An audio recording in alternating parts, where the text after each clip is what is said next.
Festival lápẹ́ ilé Bàkàbàṣọ first year àkọ́kọ́ ọdún lára Bàkàbàṣọ ló tó máa tó ọdún wo ló ti rí wọn papọ̀ báyìí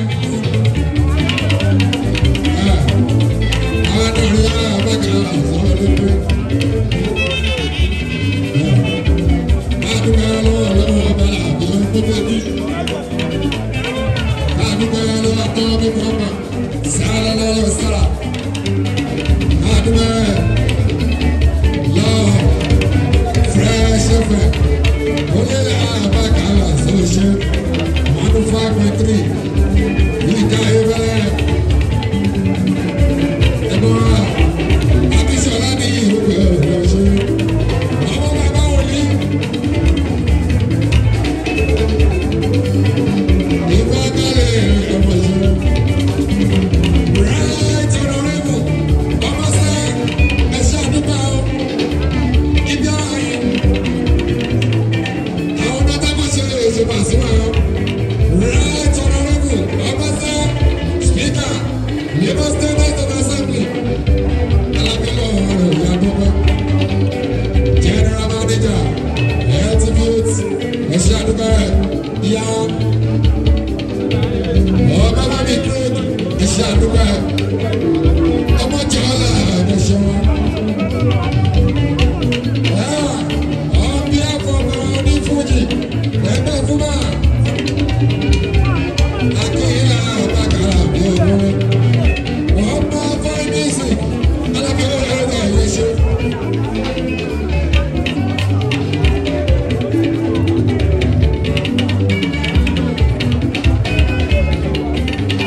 Ọlọ́jà ní bàbá pẹ́ oríkè wọ́n ní yọtí wọ́tí ọ̀gá ẹ̀kọ́ wa láàrin wọn pẹ́ Bàkàlà tó kú ọ̀gá oníkè wúdí ìyàdúgbà látòrí náà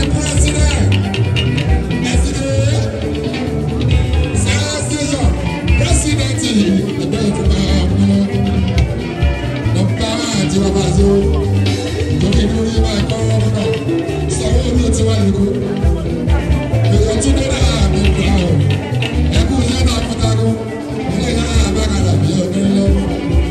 Ẹyin tí wá Alfa àwọn olóṣèlú lọ. Ṣọ́nà bí ọkùnrin. Àbí Fújì iná ọ̀gbọ́. Fújì tàbí. Ètò ìgbẹ́kọ̀ lọ́jọ́ sí. Kò sí lọ́kà. Lẹ́bẹ̀rẹ̀ àgbẹ̀ ìlú.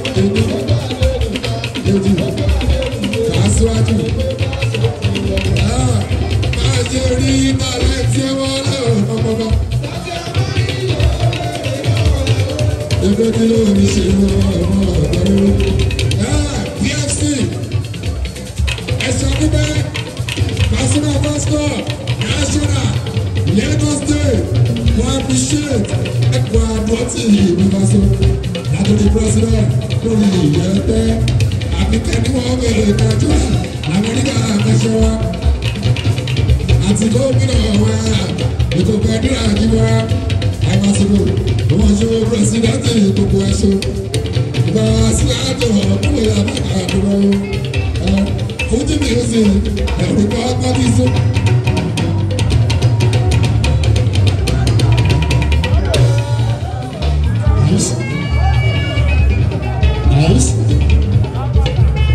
Sọ̀rọ̀ pé lọ bẹ́ẹ̀ ó lọ láti ó lọ lọ́sùn bàbá bá tún dé ó lọ bẹ́ẹ̀ àbí ó lọ bẹ́ẹ̀ ọlọ́run ló bẹ̀ èèyàn rẹ̀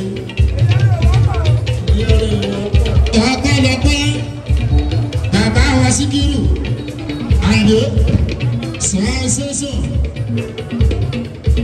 wàhálà Tinubu ti wá rèé gbogbo ní fújì àti ìwù àti ẹ̀ president Síkírù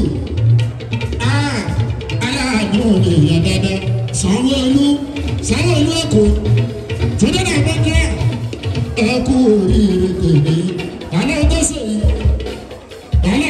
yìí bàbá ẹ̀jọ̀ ni wọ́n first one lélẹ́yìn so bó bá ṣe gbà ẹ̀ lábàá ṣe ṣe ẹ̀yìn tí wọ́n bá mi ṣe ìbínú ó láti wọnú ara wọn ni bó ṣe máa jẹ́ mi ìhàn bàbá tó dé bóyá mo gbọ́ iná fò lókè ẹyẹ lọ́wọ́.